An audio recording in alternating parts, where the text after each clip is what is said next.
Hello, welcome back to খেলো Bangla channel. আজকের এই ভিডিওতে তোমাদের আপডেট দিতে চলেছি ইস্ট বেঙ্গলে এবার আসতে চলেছে এডমুন লালরেন্ডিকা। তা বিস্তারিত জানাবো আজকের এই ভিডিওতে। তাছাড়া থাকছে মোহনবাগানে বিশাল কাইতের পর সেকেন্ড একজন তরুণ গোলকিপার কিন্তু আসতে চলেছে। কে সেই গোলকিপার তারও আপডেট দেবো আজকের এই ভিডিওতে।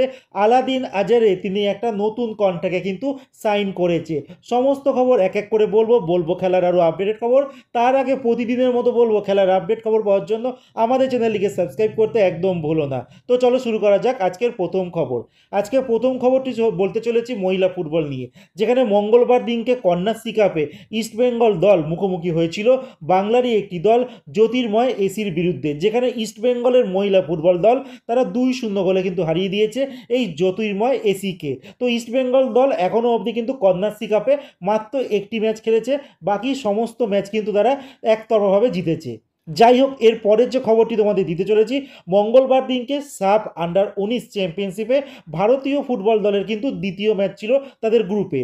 আর এইটাই কিন্তু শেষ ম্যাচ গ্রুপ পর্যায়ে, যেখানে ভারতীয় ফুটবল দল নেপালের মুখোমুখি হয়েছিল আর নেপালকে কিন্তু তারা 4-0 গোলে হারিয়ে দিয়েছে। ভারতীয় দলের হয়ে কিন্তু এই 4টি গোল কে কে করে তোমাদের বলি। সেখানে রোহেন সিং তিনি 28 মিনিট আর 76 মিনিটে 2টি গোল করেন। এছাড়া ওমাং দোদম তিনি 29 মিনিটে গোল করেন আর ড্যানি মিতাই 84 মিনিটে কিন্তু গোল করে। এর আগে শ্রীলঙ্কাকে কিন্তু ভারতীয় ফুটবল দল তারা 8-0 গোলে হারিয়েছিল আর নেপালকে তার হাফ ঠিক 4-0 গোলে কিন্তু হারিয়েছে। তো ভারতীয় ফুটবল দল কিন্তু তারা সেমিফাইনালে প্রবেশ করে গেল এই সাব আন্ডার 19 চ্যাম্পিয়নশিপে, যেখানে কিন্তু তারা মুখোমুখি হতে চলেছে বাংলাদেশ অথবা এই মালদ্বীপ থেকে যে কোনো একটি দলের সঙ্গে। এরপরের যে আপডেটটি তোমাদের দেবো সেটা মোহনবাগানকে নিয়ে।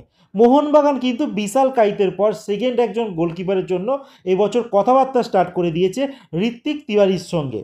এই ঋত্বিক তিওয়ারিটা কে তোমরা জানোই, এটা হচ্ছে এফসি গোয়ার কিন্তু এই মুহূর্তে নাম্বার 1 মানে ফার্স্ট চয়েস কিন্তু গোলকিপার।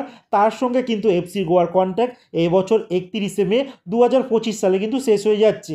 আর এই বছর টোটাল 26খানা ম্যাচ খেলেছেন তিনি, ISL super cup Durand cup মিলিয়ে 26টা ম্যাচ খেলেছেন এই এফসি গোয়ার হয়ে, যেখানে আইএসএল এর 7খানা ক্লিন সিট কিন্তু তিনি রেখেছেন। এছাড়া এই আইএসএল টুর্নামেন্টে তিনি মাত্র 2টো ম্যাচে হলুদ কার্ড দেখেছেন আর কোনো কিন্তু রেড কার্ড দেখেনি।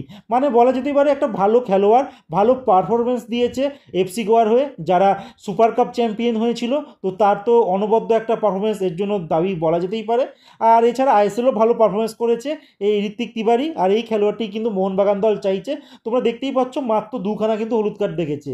আর উল্টো দিকে যদি ইস্ট বেঙ্গলের লালচুং দুঙ্গার কথা যদি বলো, সে তো কার্ডের কোনো মানে সীমা রাখে না, যত খুশি তত কিন্তু কার্ড দেখে। তো যাই হোক, মোহনবাগান ম্যানেজমেন্ট কিন্তু এই ঋত্বিক তিওয়ারির সঙ্গে কথাবার্তা স্টার্ট করেছে।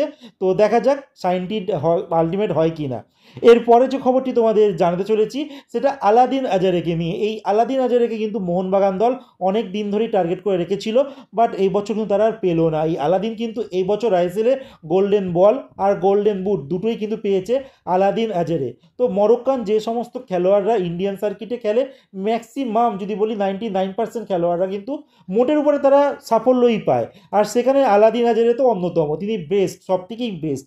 মরক্কোর যত খেলোয়াড় খেলেছে, আর আইএসএলের ইতিহাসে যদি বলা হয় একটা মরশুমে কোনো খেলোয়াড় যদি সব থেকে বেশি গোল করে থাকে সেটা হচ্ছে সেই এই আলাদিন আজারে। আর এই খেলোয়াড়টি কিন্তু নর্থ ইস্ট ইউনাইটেড এফসিতেই কিন্তু তার 1 বছর কন্ট্রাক্ট আরও রিনিউ করে নিল। মানে নর্থ ইস্টের হয়ে আগামী মরশুমও আমরা এই আলাদিন আজারেকে আবার দেখতে চলেছি। এরপর যে লাস্ট যে খবরটি বলবো ইস্ট বেঙ্গল দলকে নিয়ে। ইস্ট বেঙ্গল দল এই মুহূর্তে যা খবর বেরিয়ে আসছে, যেখানে একটা ট্রাস্টেড নিউজ থেকে জানানো হচ্ছে, মার্কাস মার হলো টাইমস অফ ইন্ডিয়ার যে রিপোর্টার, তিনি দাবি করছে এবার কিন্তু ইস্ট বেঙ্গল তার পুরনো একজন খেলোয়াড়, একটা সময় ইস্ট বেঙ্গলে লোনে এসেছিল ব্যাঙ্গালোর থেকে, যেই খেলোয়াড়টি লাস্ট আই লিগের দল ইন্টার কাশিতে খেলছিল, এডমুন লালরেন্ডিকা। এই খেলোয়াড়টি কিন্তু 2টো ম্যাচ খেলেছে ইস্ট বেঙ্গলের হয়ে একটা সময়, বছর 3-4 আগে হবে হয়তো। তো সেই 2টো ম্যাচেই কিন্তু ইস্ট বেঙ্গলের জনতা তাকে অনেক ভালোবাসায় ভরিয়ে দিয়েছিল। তারপর তার চোট লেগেছিল, তারপর কিন্তু তিনি ইস্ট বেঙ্গল আর কন্টিনিউ করতে পারেনি। সেই সময় ইস্ট বেঙ্গলে তিনি লোনে এসেছিলেন। যাই হোক, এইবার যা খবর তিনি প্রকাশ করছেন, কন্ট্যাক্ট কিন্তু পেপার রেডি হয়ে গেছে, শুধু সাইন করাটাই বাকি রয়েছে।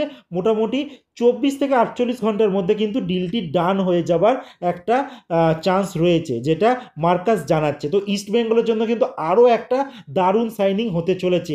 লাস্ট ভিডিওতে তোমাদের জানিয়েছি ইস্ট বেঙ্গল কিন্তু এক এক করে ভালো ভালো সাইনিং এবছর করতে চলেছে। তো দেখা যাক, সাইনিং তো হবে, তারপর পারফরমেন্সটা কেমন থাকে সেই দিকেও কিন্তু ইস্ট বেঙ্গলের নজর থাকবে। ইদানিংকালে ইস্ট বেঙ্গলের পারফরমেন্স কিন্তু খুবই খারাপ হচ্ছিল।